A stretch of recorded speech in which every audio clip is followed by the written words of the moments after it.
Good morning, Sydney. Nice and warm today, eh? Yeah, I know.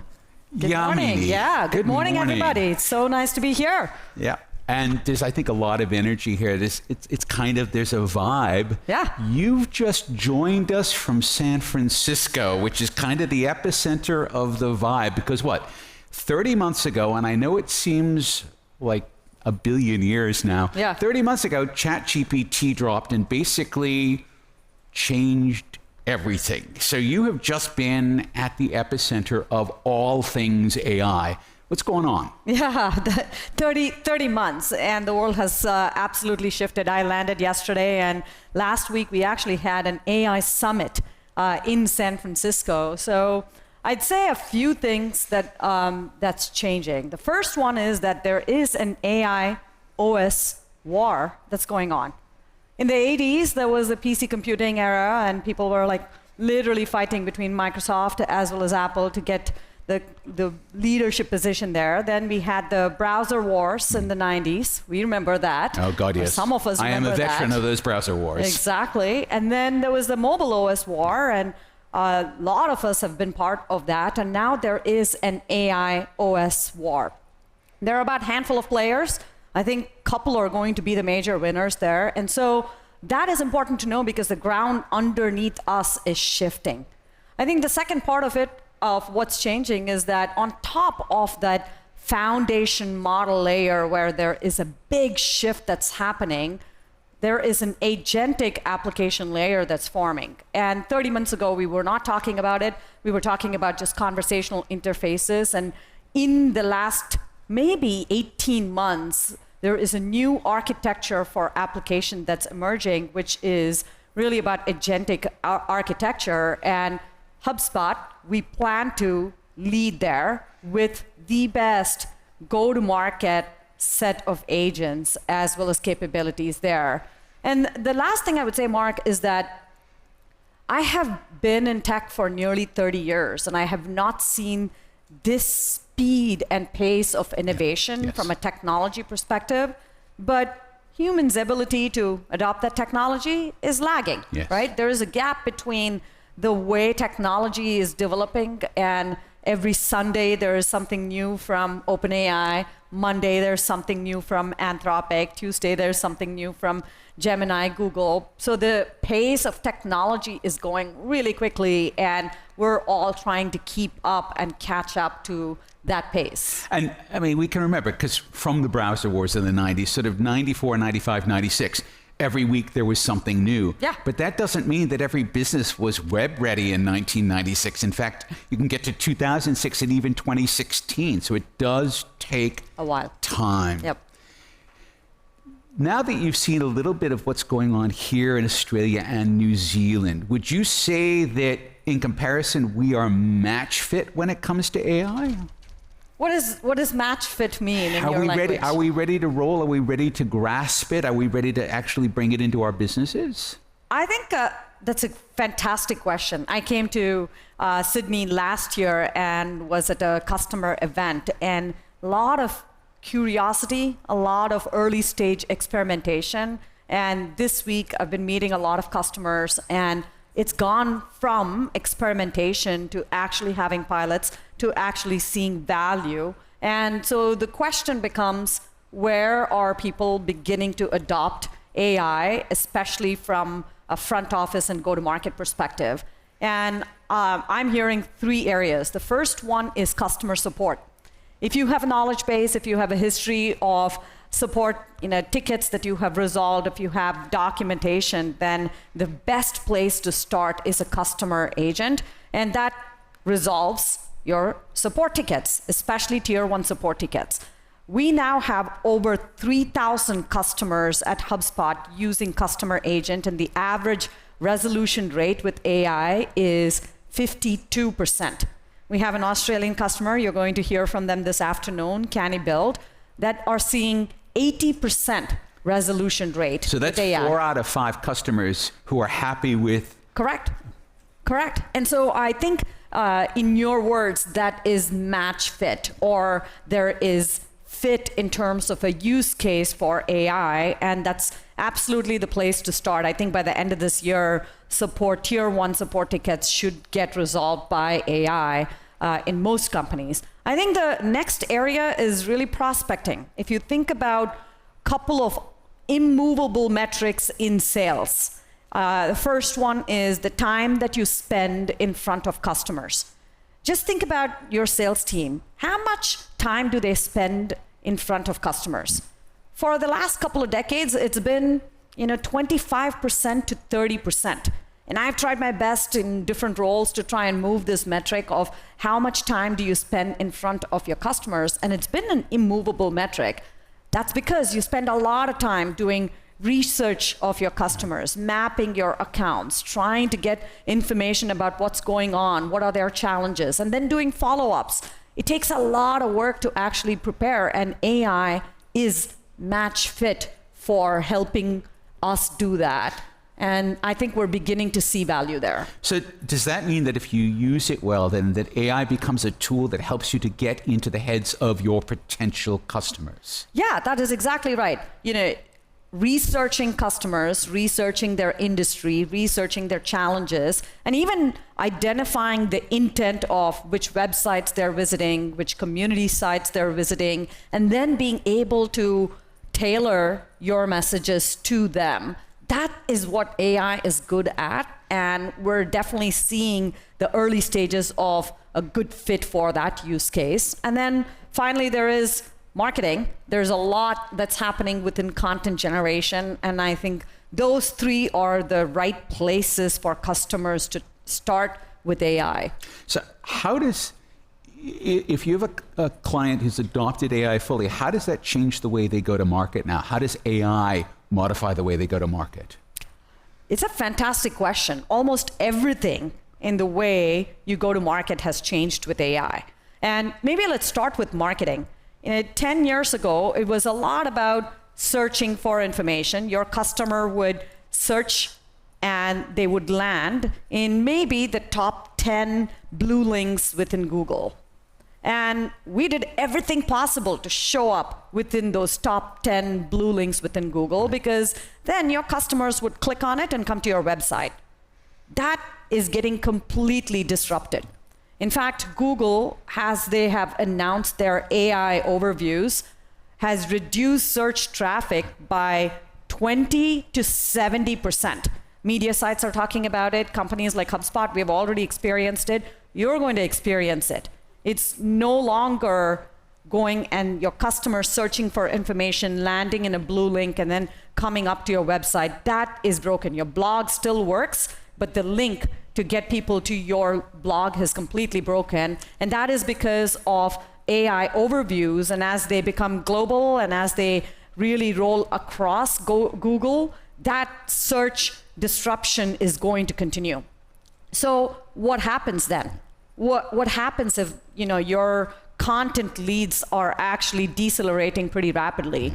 What that means is that you got to find where your customers are. If customers are not coming to your website, they are in Instagram, they are in TikTok, they are in Reddit, they are in communities, they're YouTube. They're everywhere, and you need to be where your customers are. So your entire content marketing strategy needs to change. And this is also where AI really helps, because when you understand the intent of your customers, your buyers, and you can map your information to where they exist in YouTube or Insta or Reddit, then you can drive conversion. And so there is a huge shift that's happening within marketing, and therefore that's the starting point of your new playbook for growth, is be where your customers are. So it's not just that AI helps you get into the heads of your customers, it also helps you get into the eyeballs That's right. of your customers. Yeah, I really like the way you put it, and I think that is dramatically changing how you go to market. And then you follow up with prospecting. Again, prospecting needs to be based on data and insights. You now know the intent of your customers. If they're in a community, you can actually track it. If they're asking questions to your chatbot, you can track it. You know the intent of your customers, which means when your salesperson is having a conversation, it can be very tailored. And again, AI can help you tailor that message. And so we've talked about marketing changing, we've talked about sales changing, and then support, as I talked about, that's a great use case for you to leverage AI. And you know, I think as a organization, HubSpot, we just don't believe in AI hype. We really care about the value, and these are really specific use cases in which AI can add value to your go-to-market. I mean, this brings up the mantra in Australia right now is we need to increase our productivity.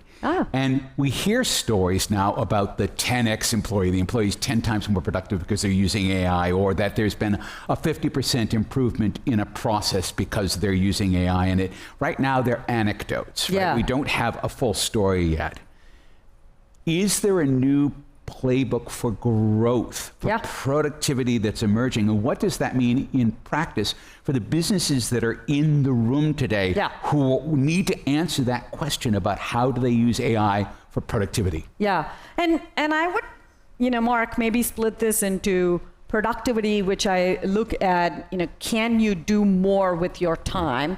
And then can you use that to drive growth? Right.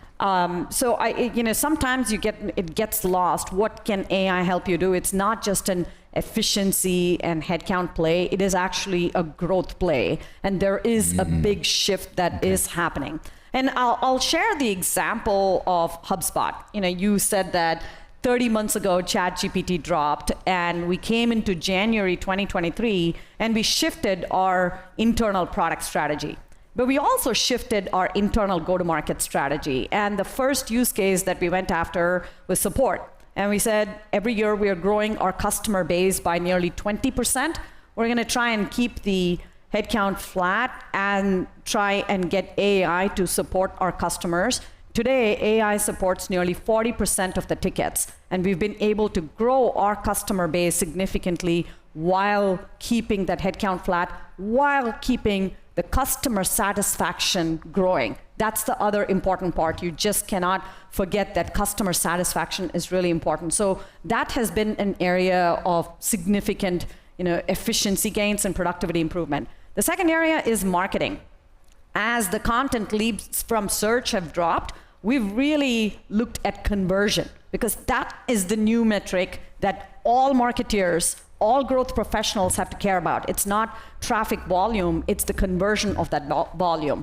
And we've been able to use AI to match the intent of a customer visiting you or looking at your company to the information that you need to provide. And we've been able to grow our conversion 80%. And that has been a pretty big shift. And the same thing with prospecting. We've been able to increase the win rates of our sales team 5 to 10%. And so there are very clear use cases with very clear value that we're seeing that is the beginning of a new playbook. And it's the same thing with our customers. I talked earlier about our customer agent. We have over 3,000 customers. I talked about a little bit about the prospecting agent, which we also launched at Inbound last year, and we have over 3,000 customers seeing win rate improvements. And the number one feature that HubSpot has released in the last 30 months is Content Remix.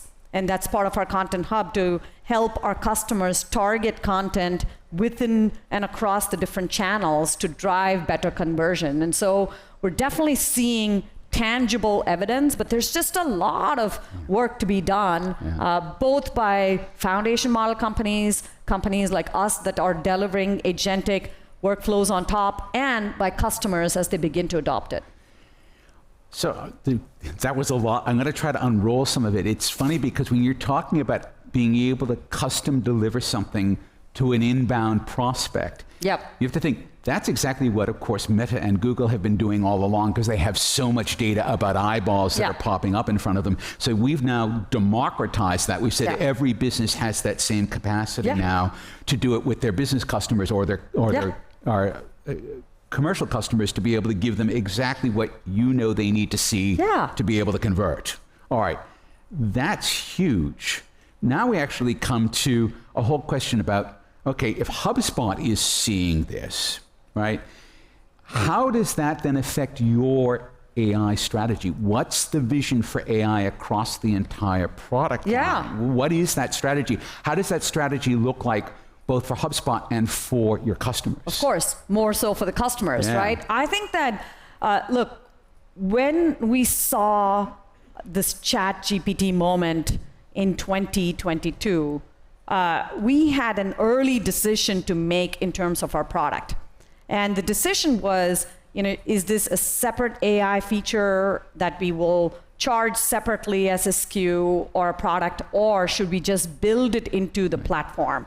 And our decision was to build it into every hub and every platform. So there's no bolt-on, there is no additional kind of SKU or a product that you need to be doing. And that was an important decision. And that's because very early on, we kind of looked at it and we said, this is a color TV moment. When color TV came on board, nobody went back and said, I want to buy a black and white TV. And AI is that moment. When AI is here, no one's going to need a customer platform or marketing solution or sales solution or support service solution that does not have AI. And so that was one of the most important decisions that we made back in 2023. And since then, our product strategy has been building embedded AI features into every hub, to have a co-pilot, which is, think of it as a digital assistant for anybody within your marketing, sales, and operations and support organizations, and then a set of agents that can help you do work. So far, we've been in the business of making you much more productive. And this was a time where, from a product strategy perspective, we want to help you do more work. And that means a customer agent that can resolve support tickets, or a content agent that can write more blogs for you. But that is really the product strategy. And that's the path that we've been on over the last 30 months. And do you feel like you're on the other side? Is it done, or is this really just the beginning? No, we're just getting started, Mark. I think that the whole industry is just getting started. Well, it feels like that's the mantra now. Yeah. We're just getting started. That's correct. We're just getting started. Yeah, right? Yeah, I mean, you've seen other technology cycles go through this. Yes. And you know that the first couple of years, you're beginning to understand the capabilities of the new technology. You're beginning to experiment. You're beginning to pilot. And you're beginning to get comfortable with what happens to your data. Yeah. I mean, there's a whole question. When I talk to customers, they're like, is my data getting used for training? Yeah. And the answer is no. But you got to get comfortable with all of that. And then as the technology improves and you begin to see clear use cases emerge, then the adoption also increases. All right, so adoption. Yeah. Can you give us some clear examples where AI is really delivering benefits for HubSpot customers today? Yeah. And look, we've already talked multiple times about this. Customer agent is probably the best example that I would start with. Right.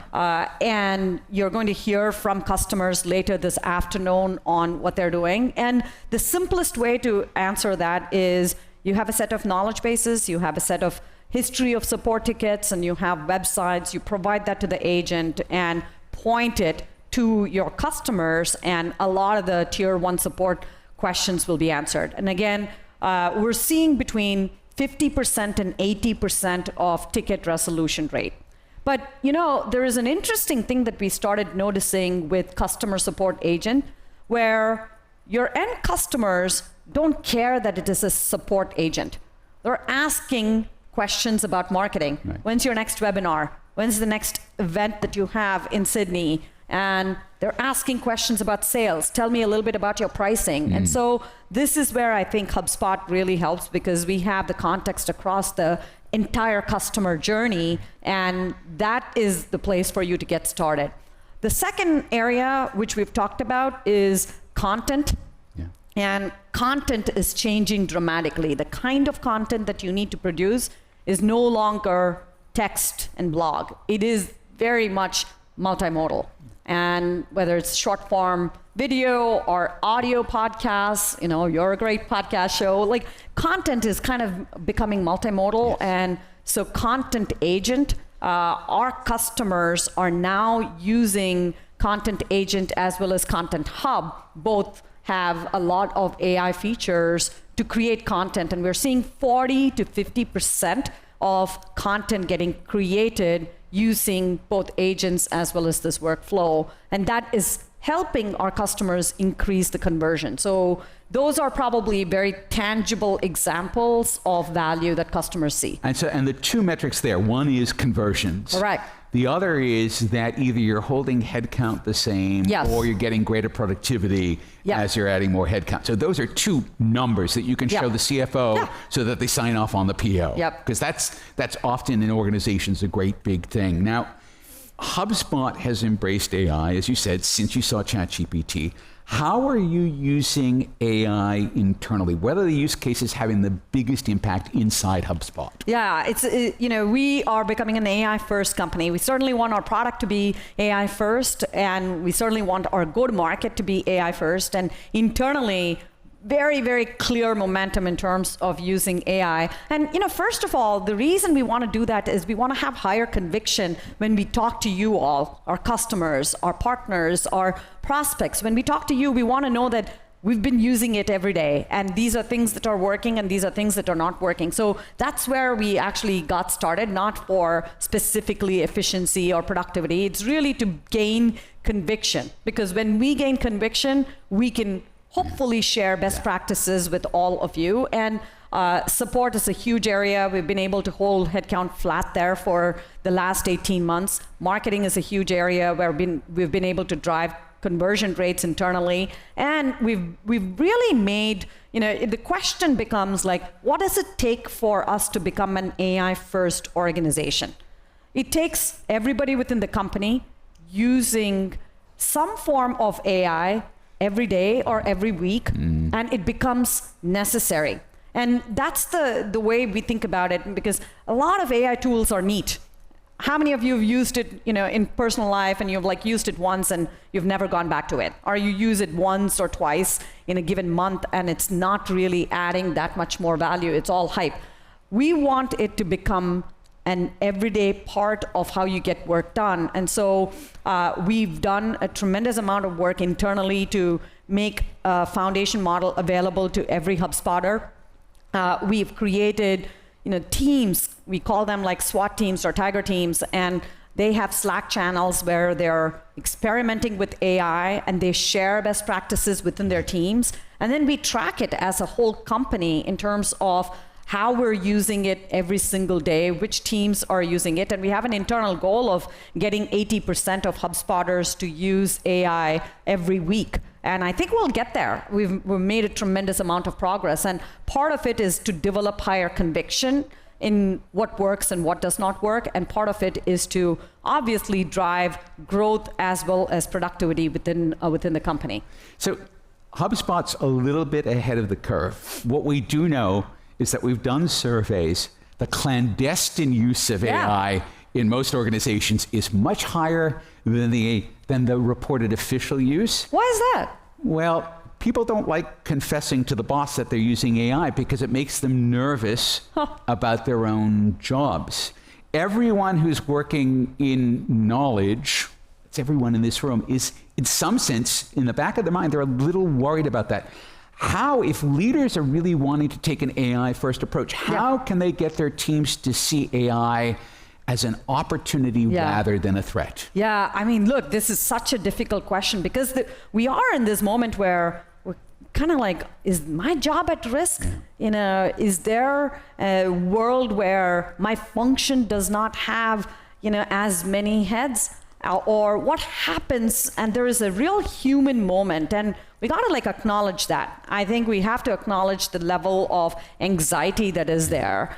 Having said that, and we've seen different technology cycles go by, the more you learn to use AI, the better you are going to be positioned within any function. You're not going to get replaced by AI. You're going to get replaced by a human that is leveraging AI better than you are. Yeah. And I think that's one place that we all have to start. And then the second thing is that we talk about this internally at HubSpot, that you're in the future, your career is really not going to come from span of control, it's going to come from innovation density.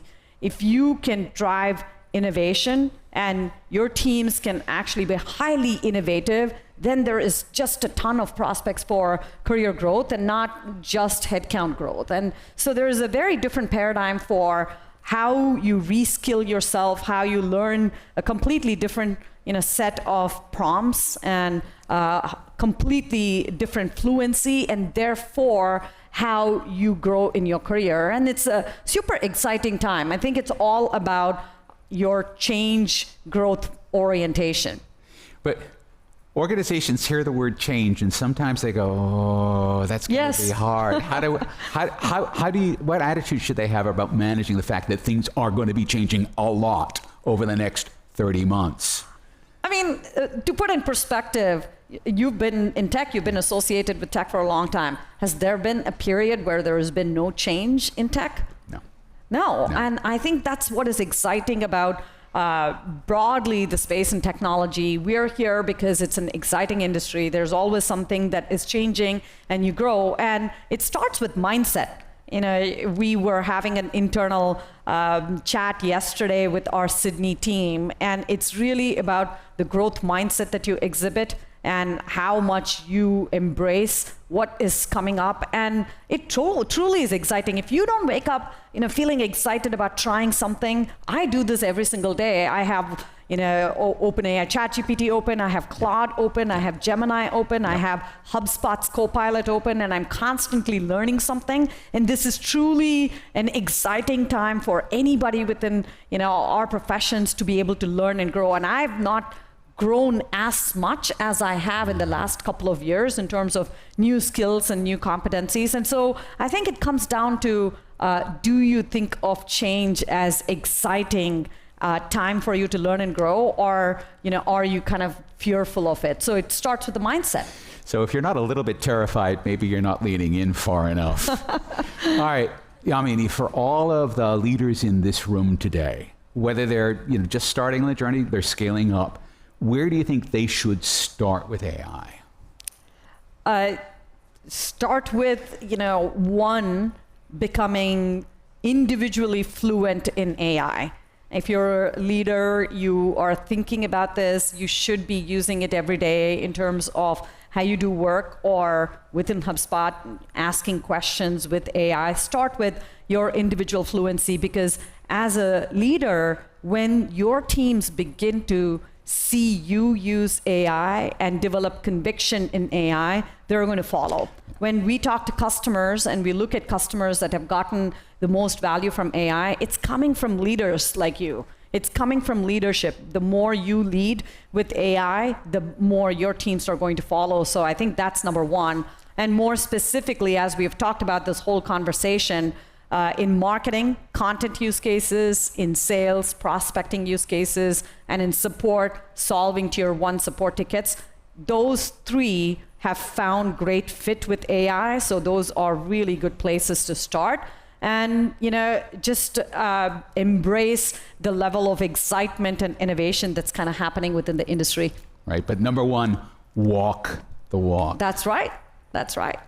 Yamini, this has been a great chat. I am afraid we are out of time. Ladies and gentlemen, let's thank Yamini Rangan. Thank you so much. Thanks a lot.